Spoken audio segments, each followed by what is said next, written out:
Alright, so let's go over the team. This is Shuckle. He's maxed out HP, maxed out defense. Stealth Rock because he's our primary hazard setter. Toxic can kill things over time. Encore can lock enemy Pokemon into moves. And Rock Tomb is here for speed control, which is very important. Klefki is also here as hazard control. He's got spikes. He can set up a couple of layers by himself. He has Defog if I need to remove hazards. Thunderwave is here to further slow things down. And Fairy Lock is a very interesting tech that's nice to have it because it prevents Pokemon from switching the following turn. So if Klefki uses this and then either switches out with an eject button, red card or eject button is fine here. You just want to be able to switch things around. And you can lock your opponent in place for Durant to come in and use Entrainment.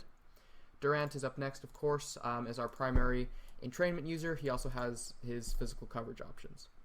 The two Pokemon that are the most interesting and the most unique to this particular gimmick are Flatter Gothitelle, who's going to boost up the opponent's attack stat all the way, alternating between Protect, and then Taunt just forces them to attack. Fling, of course, flings a Salac berry, which raises your opponent's speed, which you will then be copying. So Gothorita is the mini version, and she's going to be here for a couple of reasons. She's kind of here as support. She can fling a white herb if you want, actually, as I showcased in a previous battle, or you can just run the bulky Eviolite support set with Heal Bell to prevent status on your own Pokemon like Gengar, Thunderwave, or anything like that. Trick Room to flip speed stats if you really need to if you need to entrain something that is absolutely faster than you, like Blaziken. Foul Play is here as a damage option versus physical attackers, and then Rock Tomb is here again just for more speed control. And then finally we have Gengar, the star of the show. He is our main sweeper. Kind of interesting EVs here. 164 speed at +1 with the psyched up Salac berry will put him above Deoxys speed, so outpacing literally everything. Modest nature because it's his highest stat, and then plenty of points into both hit points and defense because we want to be able to tank moves like Sucker Punch and Shadow Sneak to the best of our ability.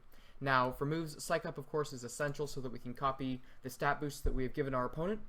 Protect is important because, A, we need to be able to come in early game and Mega Evolve to get Shadow Tag. That's very, very important. And Protect is the most easy way to do that. Shadow Ball and Sludge Wave are here for dual stab coverage. I mean, they do damage combined with your crazy attack stat and your attack boosts.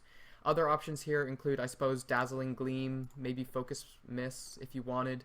A Hidden Power, Fire or Ice would be fine too.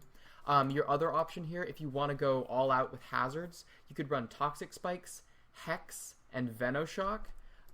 Hex and Venoshock, of course, do bonus damage if the target has a status ailment. So if you want to put up a layer or two of Toxic Spikes and then sweep with these, that is also a viable option.